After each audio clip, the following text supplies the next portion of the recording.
नमस्कार, मैं हूं ताराचंद नागर और आप देख रहे हैं गंगाजल न्यूज। जब भी देश में कहीं चुनाव हो, चाहे वह विधानसभा चुनाव हो या लोकसभा चुनाव, फरोदी के सट्टा बाजार की चर्चा हुए बिना नहीं रह सकती। फरोदी का सट्टा बाजार इस मामले में बहुत आगे है। हम सट्टे के पक्षधर तो नहीं है, लेकिन बाजार में जब सट्टे की चर्चा जोरों पर हो तो इसके बारे में हमारे दर्शकों को भी पता रहना चाहिए। आने वाले लोकसभा चुनाव को लेकर सट्टा बाजार क्या कह रहा है, आइए आपको बताते हैं। सबसे बड़ी और मुख्य बात, फरोदी का सट्टा बाजार मानता है कि देश में भारतीय जनता पार्टी की सीटें लगातार कम हो रही हैं। 7 अप्रैल को सट्टा बाजार बता रहा था कि भाजपा को देश में 316 से 317 सीटें मिल रही हैं। हालांकि इससे पूर्व शुरू में भाजपा के 330 से 333 सीटें मिलने का अनुमान सट्टा बाजार का था और इसके बाद 326 से 327 और अब गिरकर 316 से 317 पर आ गया है। भारतीय जनता पार्टी के लिए ये कुछ ज़्यादा शुभ संकेत नहीं है।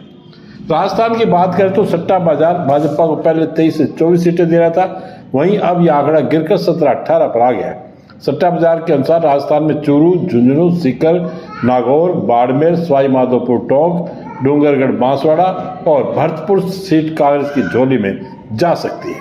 यहाँ कांग्रेस भाजपा को जबरदस्त टक्कर देती हुई नजर आती है। जोधपुर लोकसभा सीट को लेकर भी भाजपा के लिए अधिक खुश होने की खबर नहीं है। जोधपुर लोकसभा सीट से भाजपा उम्मीदवार गजेंद्र सिंह शेखावत के भाव जहां पहले 16-17 पैसे थे, वहीं बढ़कर 30-35 पैसे हो गए हैं। हालांकि सट्टा बाजार भाजपा उम्मीदवार की जीत को लेकर कॉन्फिडेंट है, लेकिन भाव बढ़ना यह दर्शाता है कि हार जीत का अंतर कम हो रहा है। जोधपुर लोकसभा सीट पर दूसरे चरण में मतदान होना है, इसलिए इसमें अभी समय है। इस बीच कांग्रेस नेता राहुल गांधी के भी 11 अप्रैल को फरोदी आने का कार्यक्रम है। इससे इस सीट पर क्या असर होगा यह तो आने वाले समय में पता चलेगा। कांग्रेस उम्मीदवार कर्ण सिंह उचार्डा भी जोर शोर से चुनाव प्रचार में जुटे हैं और उन्हें सभी वर्गों का समर्थन मिल रहा है, इसमें भी कोई दो राय नहीं है। उचार्डा ने जिस प्रकार से शेखावत की घेराबंदी की है, उससे शेखावत को जगह जगह सफाई तो देनी पड़ ही रही है। 10 साल के काम का हिसाब उचार्डा मांग रहे हैं, लेकिन शेखावत सनातन और धर्म को लेकर वोट मांग रहे हैं। लोकसभा चुनाव को लेकर कांग्रेस नेता राहुल गांधी 11 अप्रैल को फरोदी आएंगे और दोपहर 2:30 बजे मेजर सितान सिंह स्टेडियम में जनसभा को संबोधित करेंगे। गांधी इसी दिन श्रीगंगानगर लोकसभा क्षेत्र के अनूपगढ़ भी जाएंगे और जनसभा को संबोधित करेंगे। राहुल गांधी के दौरे की तैयारियों को लेकर आज कांग्रेस जनों की बैठक हुई, जिसमें तैयारियों को लेकर चर्चा की गई। प्रदेश अध्यक्ष गोविंद सिंह डोटासरा ने जनसभा की व्यवस्थाओं में समन्वय एवं सहयोग के लिए एक समिति का गठन किया है, जिसमें साले मोहम्मद पूर्व मंत्री, महेंद्र चौधरी लोकसभा समन्वयक जोधपुर, कृष्णाराम बिश्नोई पूर्व विधायक लोहावट, हीराराम मेघवाल पूर्व विधायक एवं जिलाध्यक्ष जोधपुर देहात, उमेश सिंह तंवर जिलाध्यक्ष जैसलमेर तथा प्रकाश छंगानी को शामिल किया गया है। आज भी बैठक में कुम सिंह पातावत, प्रकाश छंगानी, सभापति पन्नालाल व्यास, उप सभापति सलीम नागौरी, नगर अध्यक्ष सत्यनारायण गुजिया, रेशमाराम गोदारा, जगदीश पालीवाल बाप, केशवराम मेघवाल बाप, श्री गोपाल व्यास, माणक मेघवाल सहित अन्य नेता कार्यकर्ता उपस्थित थे। तालाबों की आगोर में सरकारी भूमि पर हुए अतिक्रमणों को हटाने की मांग को लेकर सामाजिक संगठन एकजुट होने लगे हैं। आज फलवद्दिका वृक्ष मित्र संस्थान तथा नगर परिषद के नेता प्रतिपक्ष रमेश तानवी ने सामूहिक रूप से जिला कलेक्टर हरजी लाल अटल को इस संबंध में ज्ञापन सौंपा। ज्ञापन में बताया गया है कि शहर के तालाब सेवसर की आगोर, रानीसर तालाब की पाल एवं गुलाब सागर तालाब जाने वाले रास्ते जो विष्णु वाटिका के पास से जाता है के दोनों ओर तथा पणिहारी नाडी के आसपास लोगों द्वारा अतिक्रमण कर पक्के निर्माण कर लिए गए हैं, अभी भी किए जा रहे हैं। संबंधित अधिकारियों को लिखित में देने के बाद भी अतिक्रमणों को ना तो रोका जा रहा है और ना ही अतिक्रमण हटाए जा रहे हैं। इससे अतिक्रमियों के हौसले बुलंद हैं। ज्ञापन में यह भी कहा गया है कि वाटर रिजर्वायर के दक्षिण साइड के घाट भी क्षतिग्रस्त होकर गिर चुके हैं, इसे भी विभाग ठीक नहीं करवा रहा है। एक तरफ प्रशासन शहर को पर्यटन क्षेत्र के रूप में विकसित करने का प्रयास कर रहा है, वहीं दूसरी और ऐतिहासिक तालाब दुर्दशा पर आंसू बहा रहे हैं। इस अवसर पर रमेश तानवी, नेता प्रतिपक्ष संपत चांडा, दिलीप कुमार व्यास, विष्णु व्यास, रामदयाल थानवी, ब्रिजमोहन बोरा, श्याम चंद्र बोरा, विजय ओझा एडवोकेट, राकेश तानवी, मधुरूप पालीवाल व सुंदरलाल बोरा आदि उपस्थित रहे। मतदाताओं को जागरूक करने के लिए स्वीप कार्यक्रम के तहत आंगनवाड़ी केंद्र वार्ड नंबर 3, 6 व 7 के कार्यकर्ताओं, सहायिकाओं और वार्डों की महिलाओं ने संजय नगर चंद्रशेखर कॉलोनी में मतदान जागरूकता रैली निकाली।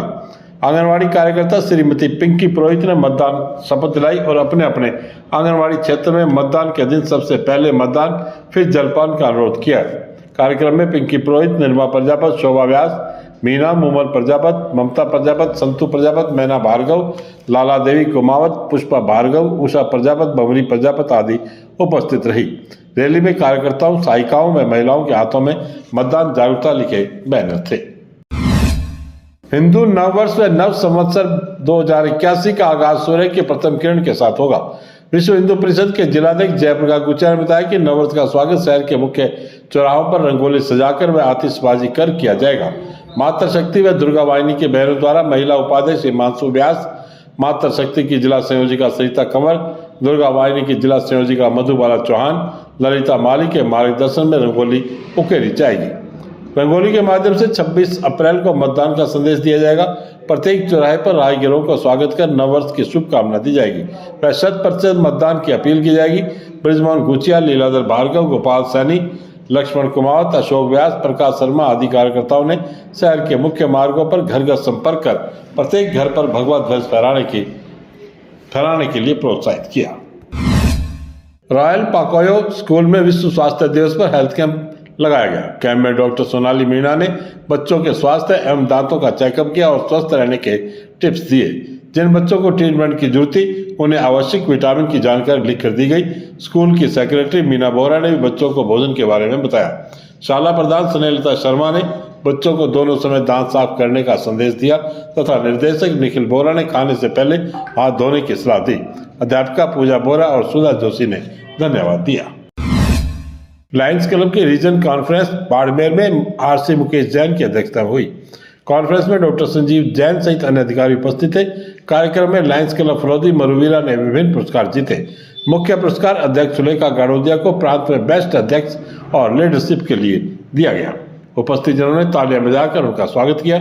मरुवीरा को ब्लड डोनेशन का महेंद्र जैन बोथरा और रतन जैन तथा बेस्ट फोटो प्रदर्शनी का अवार्ड भी प्राप्त हुआ। सुलेखा गाड़ोदिया ने सफलता का श्रेय अपनी टीम को देते हुए कहा कि इनके सहयोग से ही हम रास्ता तय कर रहे हैं। भास्कर पुरोहित को नशा मुक्ति केंद्र चलाने और जीव दया के लिए प्राकृतिक कायाकल्प डॉक्टर राजकुमार कटारिया को सेंटर चलाने के लिए आभार प्रकट किया गया।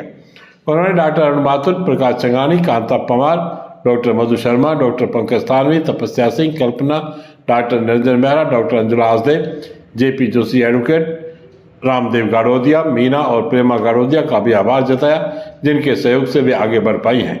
गाड़ोदिया ने अप्रैल माह के अंतिम दिनों में संस्कार निर्माण के लिए आर्ट ऑफ लिविंग का शिविर लगाने की घोषणा की। उपस्थित जनों ने सुलेखा गाड़ोदिया और उनकी टीम को बधाई दी।